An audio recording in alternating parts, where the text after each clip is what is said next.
I'm a beginner mini painter who's been painting off and on for about a year now, but with major multi-month breaks in between.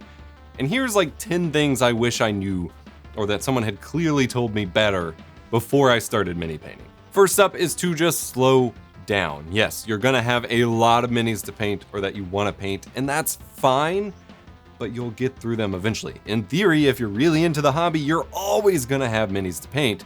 So getting through whatever batch, other than, trying to get ready for a specific session, trying to rush through it is not going to help you. Take your time, get the results that you want for each mini to get the details right. It makes it so much more rewarding.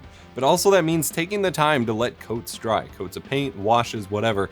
Actually let it dry and let it sit a little bit longer than you might think, even if it looks like it's done. Once you get a thick layer or a big wash on, just give it time, give it more time to dry.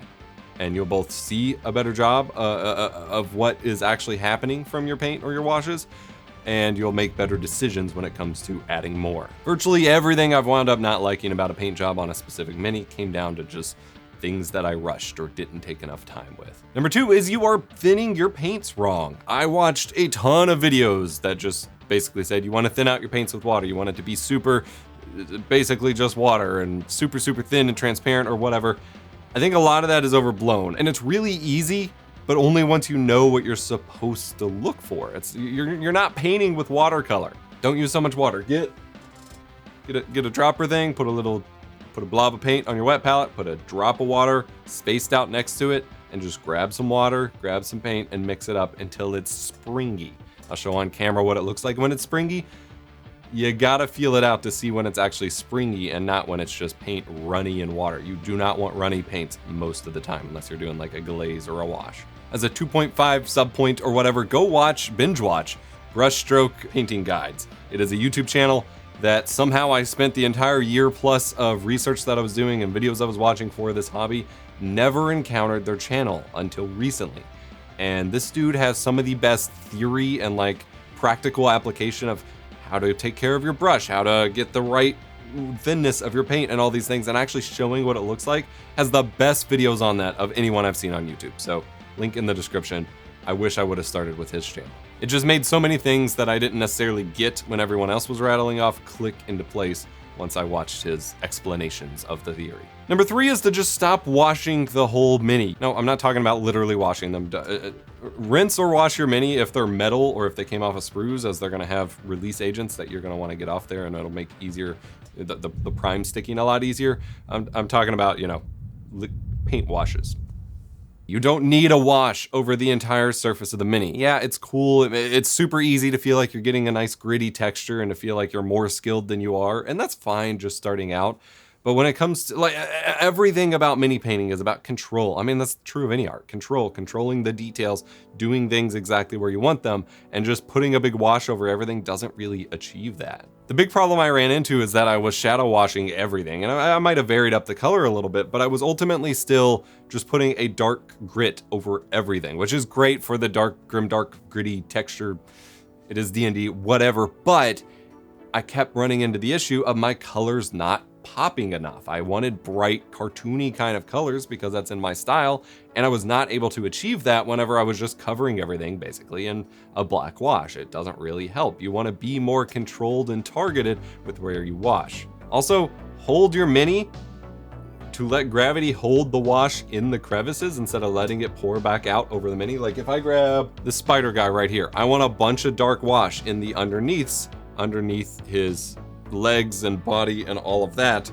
And if I put my wash in there and then pour it back, pull it back to start working on something else, all of that wash is gonna pour out onto the rest of the mini. You don't want that. It's gonna not look super great. And for whatever reason, I was doing this the whole time. Yes, it means you have to take more time. You have to literally hold it or prop it up in place so that it can dry where it's at, but you gotta let gravity do some of the work for you, or you're gonna be working against yourself constantly. If dark wash does get over parts that you don't want while it's still wet, as soon as you apply it, rinse off your brush or just grab a clean one and get it wet, dab off a little bit of the water on the paper towel, and then run that just plain wet brush over the areas where the wash is pulled up that you don't want it, and it will soak it back up into the brush. You won't get it all, but it'll help a lot rather than having to go back and completely, rebase coat some of those pieces. With all that in mind, with number 4, keep going. The wash is not actually the last step. For whatever reason, when I got into this, I was very formulaic about it. I did my base coat, or I did my primers, my zenithal prime, whatever. I did my base coat, I did my highlights, and then I did my shadow wash. And then to me, that was the end of, that was the last step. That's how it was communicated to me. So I was just like, that's it, I'm done. And if I don't like the results, that's it. No, if you don't like the results, keep going. The wash does not need to be the last step. When you've applied your wash, you can go back and add your base coat or your highlights over top of it to bring some of those colors back. You can fix any corrections. You can add your metallics. There is a lot you can do. It's all about building up the layers. If something doesn't look right, if you're finished with your mini, I see so many posts in the mini painting subreddit where they're just like, yeah, I'm not super happy with the colors here. Pretty much the advice every time is, okay, then you're not done. Keep going. Like, there's no reason to stop here and say it sucks. Like, keep working on it. It is absolutely worth it. And one of those final steps you can also contribute is to paint and shade your base. I spent a very long time just leaving the default black or clear bases or whatever. Clear was a lot more annoying because paint got on them anyway. But if you paint your bases a contrasting but still inline color that makes sense for where the monster or creature would be, it makes the rest of your mini pop. That is my favorite thing about what I did about this little berserker grub, is since I have all these dark, moody colors, I went with a bright gray and still shaded it with the wash and everything to look like, you know, darkened stone. But the bright gray helps all of the shadows just pop that much more. It's all about contrast. Which cleanly brings us into number 5. Treat your minis like a piece of art, a photograph, a food that you're cooking. All creative works involve kind of similar elements. That means thinking about composition, directing your viewer's eyes. Where are they going to look at? Where do you want them to look at or focus on when they're viewing your mini? Where would the sun or the main light source be whenever your character moves? Consider turning off your lights and grabbing a lamp or a point light source and putting it exactly, you know, over top wherever you think your light would typically come from for your mini, and use that to inform where your highlights go and where your shadows fall. Look at where the shadows go, what's actually visible, what's a lot darker. Use that to inform your painting. Try to emulate some of that. Remember your color theory back from art class, you know, complementary colors, contrasting colors, time and place for specific colors to be used. For example, if you're doing like a gritty skeleton build, it wouldn't make sense to have a big bright neon pink on it. But you also don't necessarily want everything to be the same shades of browns and grays, because then nothing's going to contrast or look great together. You want colors that blend well together, but also help highlight the individual parts. Like my shirt is not the same color as my pants, which is the same color as my skin. Like you want things to pop so you can see the individual components of your model, especially when it's so tiny. Number 6, stop relying on tiny brushes. This is one I'm still working on. When I started, I didn't understand how these kinds of brushes worked. I'm mostly used to, you know, bigger paint brushes, which are just kind of flat and even. And I thought I knew how they worked from that experience, but I was wrong. As a result, I kept buying these tiny little like micro detail brushes and relying on them for basically all of my painting. These are great for tiny details, for edge highlightings, for putting little eyes in, little tiny details. But despite my original belief, I'm like, oh, I'm working on tiny miniatures. I need a tiny brush. Miniatures don't actually warrant this level of like minute detail. You don't need those tiny brushes. You actually want a bigger one sometimes. Again, shouts out to the Brushstrokes Painting Guides channel, but great guides on this. But the way this kind of brush works is it has, you know, the point and then a bit of a fat bit, and then it gets skinnier again as it gets combined into the brush. And so you use the point as your detail, like the lead of a pencil or the tip of a pen. That is what you're getting the paint out with.